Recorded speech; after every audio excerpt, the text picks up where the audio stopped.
Very good morning, guys. My name is Himanshu, and I am gonna take your non-alcoholic beverage lecture. Okay. So we already discussed in non-alcoholic beverages. We already discussed about non-alcoholic beverages, tea, and if you have any query in tea, you can ask me. Now I am gonna proceed with the coffee.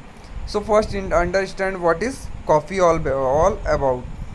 So coffee trees are cultivated. So coffee की जो पौधे हैं वो cultivated आज से नहीं हो रहे हैं, thousand of years ago. So coffee is basically from Yemen. Yemen से जो पहला कॉमर्शियल कल्टीवेशन हुआ था कॉफ़ी का, विच इन यमन के अरेबिया डिस्ट्रिक्ट में 15th सेंचुरी में हुआ था। By the middle of the 16th century coffee की जो ड्रिंकिंग है वो पूरे सूडान देश में फैल गई थी। Egypt, Syria and Turkey, Sudan, Egypt, Syria and Turkey में। एंड वेनेटेरियन ट्रेड्स, जो वेनेटियन ट्रेडर्स थे, first brought coffee to Europe in 1615। So 1615 में कॉफ़ी ने यूरोप तक का सफ़र तय किया।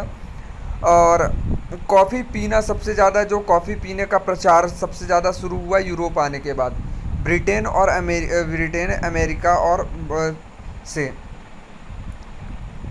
Okay. And after the Boston T party in 1773।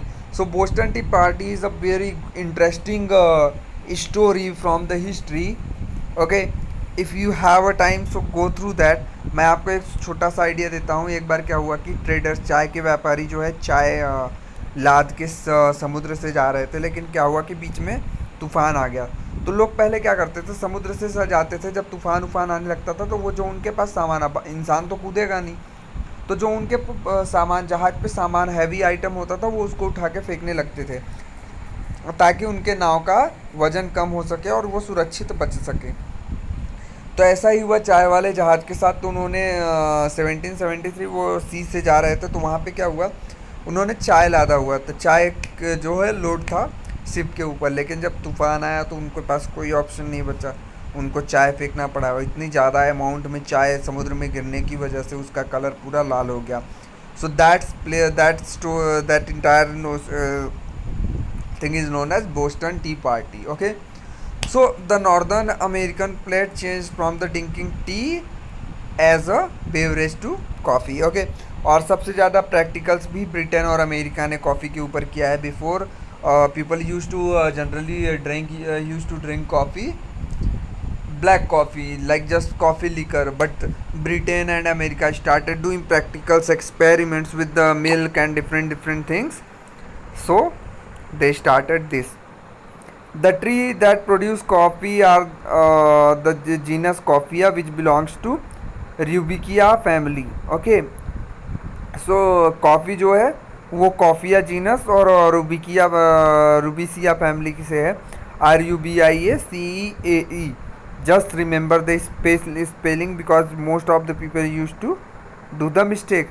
There are somewhere in the region of 15 different species, although only 2 of these are commercially significant. So these are known as Coffea arabica and Coffea campora. So coffee की बहुत सारी varieties हैं, लेकिन जो सबसे ज़्यादा जानी जाती हैं वो सिर्फ 2 कैटेगरीज जानी जाती हैं, एरेबिका एंड कैम्पोरा। और कैम्पोरा को एक और नाम से जानते हैं, robusta. Okay, Arabia accounts for near about 75% of the world production. So सबसे ज़्यादा यूज़ होने वाली कॉफ़ी अरेबिका है because it has low cost, but robusta सबसे फाइनेस्ट कॉफ़ी मानी जाती है और वो बहुत ज़्यादा कॉस्टली होती है। Okay, the coffee trees is evergreen shrub, सदाबहार झाड़ियाँ होती हैं, which reaches the height of 2 or 3 meters when cultivated. The fruits of the coffee is known as cherry. So basically ये रेड कलर की चेरी होती हैं और उसके बाद इनको जो है प्रोसेस किया जाता है, then we get a coffee. So एक चेरी के अंदर 2 कॉफ़ी बीन्स होते हैं। Okay, so the coffee beans goes through the various stages while it being prepared, it being process. So सबसे पहले कॉफ़ी हार्वेस्ट किया जाता है, हार्वेस्ट के बाद इसकी वेट प्रोसेसिंग होती है। वेट प्रोसेसिंग का मतलब होता है इसको धुलाया जाता है, फर्मेंट किया जाता है, फिर सुखाया जाता है। फिर इसकी ड्राई प्रोसेसिंग होती है। ड्राई प्रोसेसिंग में क्या होता है कि इसके ऊपर का जो छिलका होता है, जो मैट्स होते हैं, उसको हटाया जाता है सन के थ्रू। फिर इसकी सॉर्टिंग होती है, फिर ग्रेडिंग होती है, फिर ग्राइंडिंग होती है, फिर पैक कर दिया जाता है। Okay, so coffee producing countries. तो कॉफ़ी प्रोड्यूसिंग आपको सबसे पता है कि सबसे पहले ये यमन में पाया जाता है। तो मैं बेसिकली ये ट्रॉपिकल, सबको ट्रॉपिकल बेल्ट में, South Africa, Central America, Asia, ठीक है।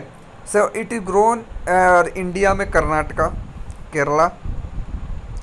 बेसिकली क्लाइमेट, डिफरेंट सॉयल्स और international drink consume through the world. Brazil जो है वो दुनिया का सबसे ज़्यादा कॉफ़ी उगाने वाला है। कोलंबिया दूसरे, और आइवरी कोस्ट ये तीसरे नंबर पे, और इंडोनेशिया चौथे नंबर पे है कॉफ़ी प्रोडक्शन में। सो सबसे टॉप पे कौन है? ब्राज़ील। ओके, अरे just remember the Brazil song so you know. Okay, so coffee products available. So there are different types of purchasing coffee. Bulk में आप खरीद सकते हो, कॉफ़ी बैग खरीद सकते हो, इंस्टेंट खरीद सकते हो, इंडिविजुअल फिल्टर्स खरीद सकते हो, पॉट्स खरीद सकते हो। So what is the blend? Companies who sell coffee have their own blending expert whose task is to ensure that quality and taste of their particular coffee brand is consistent despite and fact from the import beans will varies from the shipment to shipment. सो जो अब master blender होता है coffee का, उसका ये task होता है कि उसको कॉफ़ी का टेस्ट हमेशा किसी भी सिचुएशन में सेम रखना है। Samples of green coffee beans are taken from the bags in the producing countries and the port of arrivals. The samples are sent prospective buyers whose export roast, brew and taste samples to test their quality. Okay, so जो master blender होता है वो क्या करता है, वो green coffee को लेके उसको अपने तरीके से रोस्ट करके उसको चेक करता है, उसको ग्राइंड करके उसको कॉफ़ी बना के चेक करता है कि उसको वो पर्टिकुलर टेस्ट आ रहा है कि नहीं। अब बात हम करेंगे रोस्टिंग की, जो कॉफ़ी के लिए सबसे ज़्यादा इम्पोर्टेंट है। So most of the beans sold in the shops are in fact a blend of 2 और more batches of beans. So जितने भी हमारे पास कॉफ़ी मार्केट में जो शॉप्स में अवेलेबल होती है वो बेसिकली 2 से 3 बैच का मिक्सचर होता है। Because they have no smell or taste, green beans have to be roasted in order to release the coffee aroma and flavour. जो हरी बीन्स होती हैं उनको रोस्ट किया जाता है ताकि वो कॉफ़ी का अरोमा और फ्लेवर दे सकें। The roasting process should given a uniform colour to outputs from different roastings are use for the different blends. So different roasting को डिफरेंट डिफरेंट ब्लेंड्स के लिए यूज़ किया जाता है। The common degrees for roasting are light or pale roasting, medium roasting, full roasting and high roasted coffee. So light or pale ये बहुत हल्की coffee, मतलब डार्क कलर नहीं होता इनका ज़्यादा, ठीक है। मीडियम रोस्टिंग में क्या होता है, ये स्ट्रॉन्ग फ्लेवर देता है, often favoured coffee with well defined character. Full roasting में क्या करता है, ये लैटिन कंट्रीज़ में यूज़ होता है, इनका बहुत ज़्यादा कड़वा फ्लेवर होता है। हाई रोस्टेड ये एसेंटली स्ट्रॉन्ग, बहुत ज़्यादा इनके अंदर कैफीन की मात्रा काफ़ी ज़्यादा होती है, बिल्कुल एक बर्न्ट बिटर फ्लेवर देते हैं ये। Okay, so certain coffees have flavouring added. So Turkish coffee में वनीला आप ऐड कर सकते हो, फ्रेंच कॉफ़ी में चिकोरी यूज़ कर सकते हो, एंड विनीस कॉफ़ी में फिग यूज़ कर सकते हो। Okay, so the grind. So grind में क्या होता है कि रोस्टेड कॉफ़ी बीन्स को ग्राउंड किया जाता है। Coffee is ground in different grades fineness to suit the may be method of brewing. So जिस तरीके से उनकी ब्रीव की जाएगी उसी तरीके से उनकी ग्राइंड भी की जाती है। So here are the method and grinding grades. Cafeteria में मीडियम, एक्सप्रेसो में वेरी फाइन, फिल्टर और डिप में फाइन टू मीडियम, जग के लिए कोर्स होना चाहिए, दरदरा होना चाहिए, पार्कोलेटर के लिए मीडियम होना चाहिए, टर्स्किस के लिए पल्वेराइज्ड होना चाहिए, दरदरे होने चाहिए खुरदुरे टाइप के, वैक्यूम इन्फ्यूज़न के लिए फाइन से भी फाइन होना चाहिए, मीडियम फाइन से भी फाइन होना चाहिए। ओके, अब बात करेंगे हम स्टोरेज की। सो कॉफ़ी को भी अगेन हमें वेंटिलेटेड स्टोर रूम में स्टोर करना चाहिए, एयर टाइट कंटेनर में, ताकि कंटामिनेशन ना हो सके, ताकि फ्लेवर लॉस ना हो, स्ट्रेंथ उसकी ना जाए। ज़्यादा मॉइस्चर में नहीं रखना चाहिए। Do not store near to strong, ज़्यादा जहाँ पे स्मेल। अब बात करते हैं making of coffee. So making of coffee basically जो है हर एक कॉफ़ी की अलग अलग है। जो सबसे पहला तरीका है वो है americano, like one shot of espresso and two shots of water. This is the americano. So this is the first thing जैसे कॉफ़ी पीना शुरू हुआ था. So method of brewing can may vary. Instant coffee brewed come from half 3 ounce liter ये. So the rules, हम सीधे rules पे आते हैं. Use freshly roasted and ground coffee to have a good taste. Buy the correct grind for the type of machine in use. Ensure all equipment is clean before use. Yes, that's so important because coffee की जो self life होती है वो 5 minute से भी कम होती है. अगर आपकी कॉफ़ी 2 मिनट के लिए भी रखी जाती है तो उसका टेस्ट ख़राब हो जाता है. ओके. और कॉफ़ी जो है तुरंत ख़राब होता है, इसलिए उसके जो इक्विपमेंट्स है उसकी अगर आप मशीन यूज़ कर रहे हो तो वो प्रॉपर एक पर्टिकुलर इंटरवल ऑफ टाइम के बाद साफ़ होना चाहिए उसके. Add boiling water to the coffee and allow to infuse. Of course to infusion must time control according to the trophy and type of coffee being used. So अब हम बात करेंगे characteristics of good coffee. Okay. So what are the characteristics of good flavour होना चाहिए, good aroma होना चाहिए, colour milk और cream के एडेड पर ग्रे नहीं होना चाहिए, एंड गुड बॉडी उसकी अच्छी होनी चाहिए. Okay. Reason of bad quality of coffee, पानी फ्रेश नहीं होना चाहिए, बॉइलिंग पॉइंट पे नहीं पहुंच रहा, अच्छे से आपने उसको इन्फ्यूज़ नहीं होने दिया. So these are the things. आप इनकरेक्ट कॉफ़ी ग्राइंड का यूज़ नहीं किया, जैसे कॉफ़ी बीन्स यूज़ करने नहीं किया, स्टेल और ओल्ड कॉफ़ी यूज़ किया आपने, कॉफ़ी जो है रोस्ट आपकी अच्छे से नहीं हुई है. This is the reason behind. So coffee making methods.